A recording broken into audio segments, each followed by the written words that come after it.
You guys ready for your next comedian? Yeah! You guys ready for your next comedian? Yeah! Your hands are up for Matt Levine.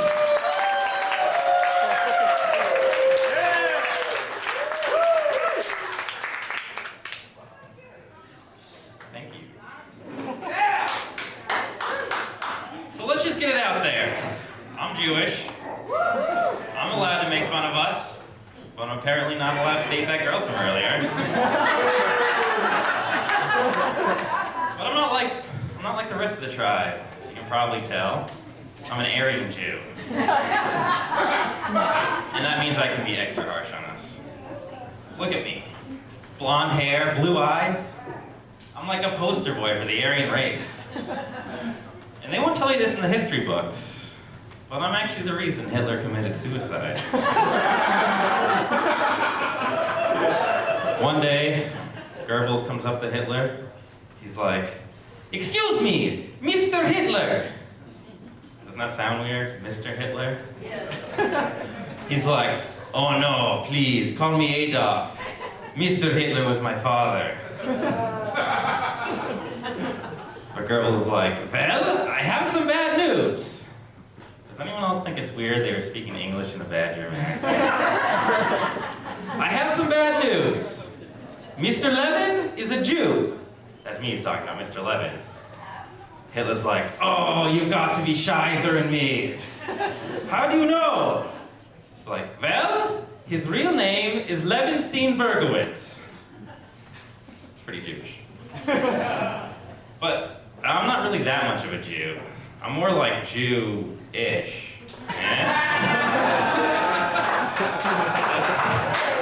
I mean, I was born that way, but I stayed that way for the jokes and for the money.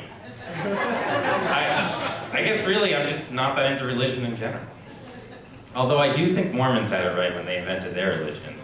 I mean, they basically instituted mandatory orgies. Well, it's more like one guy and his 10 wives, but you know that dude's got stamina.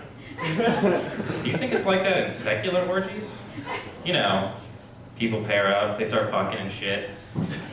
After a few minutes, dudes start going down. As in passing out, horny bastards. Seems like such a shame. I mean, all that build up to the orgy, and I only last 1 minute. But if the dudes start dropping out, all the unsatisfied chicks must start clamming around the guys that are left.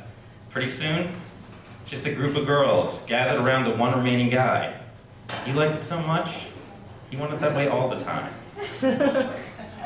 And that's how Mormonism was invented. Another history lesson from Matt Levin. Thank you. But since I'm not Mormon, I've been trying this online dating thing for years now. And I've actually tried all the sites. Match, Plenty of Fish, LinkedIn, Aryan JDate. Yes. The real thing, people. Look it up. I think the reason that I'm not successful is because it's just too easy to make stuff up online. I think lying online is actually the reason that they don't have dating sites for grade schoolers. But that does seem like an untapped market. And I do mean untapped. Too soon? Ladies, if a guy is lying to you about the obvious stuff, aren't you wondering what else I'm making up? I mean, if he says he's a 6'4" tan bodybuilder and I show up, well, that's legit. But if a skinny little white guy shows up, you gotta know that Porsche he said he's driving isn't real. And he's definitely not that dolphin trainer working with the dolphins in the Hudson River. But I've actually gotten pretty good at talking my way out of trouble with girls. I mean, take the cliche example. You know, my girl comes up, asks me if she looks fat. I'm watching the game and shit, not paying attention. I'm like, definitely, honey, definitely. All of a sudden here, what? You think I look fat? That's actually how she sounds. But I just hear that voice and my natural instincts kick in. I'm like, okay, what did she say? What did I say?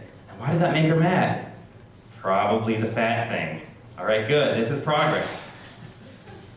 Mind you, I'm probably high, so this whole thing just takes forever. So I'm just standing there looking like a complete fucking idiot. So I'm like, all right, what can we do with fat? What else is fat? Whales are definitely fat. but that's probably not a good connection. All right, what rhymes with fat? Flat? Her chest is definitely flat. Probably don't want to go there.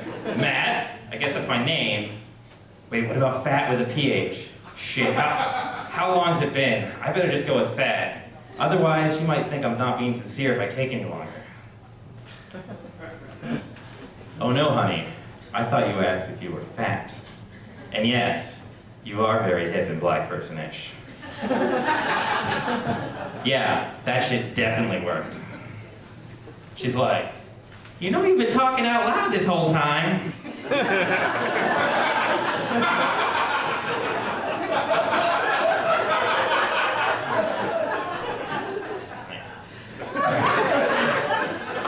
But outside the online dating thing, I actually find a good place to pick up chicks is on long-distance bus rides. They ain't going anywhere. I mean, at first, they try to ignore you, right? But then I machine gun fire questions at them. I'm like, what's your name? Where are you from? How about those Knicks? What's your favorite episode of Sex and the City? Did you hear Fish is in town next month?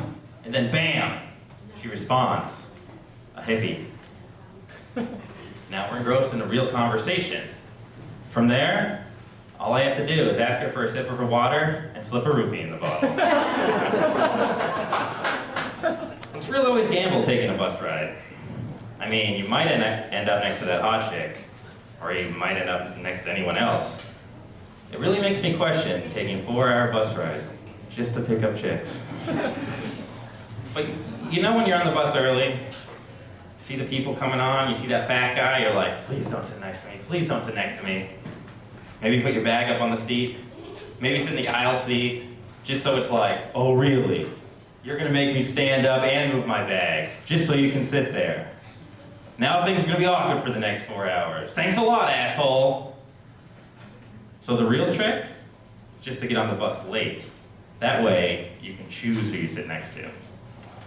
So I'll get on a little later, survey the landscape, identify my target. I'm looking at you, I don't know who it is. I'll strut on up. I'm like, feel suave, I'm like, excuse me. Could you actually stand up and move your bag? I was hoping to sit there. She usually gives a look around behind her. And then she gives me a stare like, dude, the bus is like a quarter full. And then I feel really awkward. So I just ask her for a sip of her water. Thank you very much.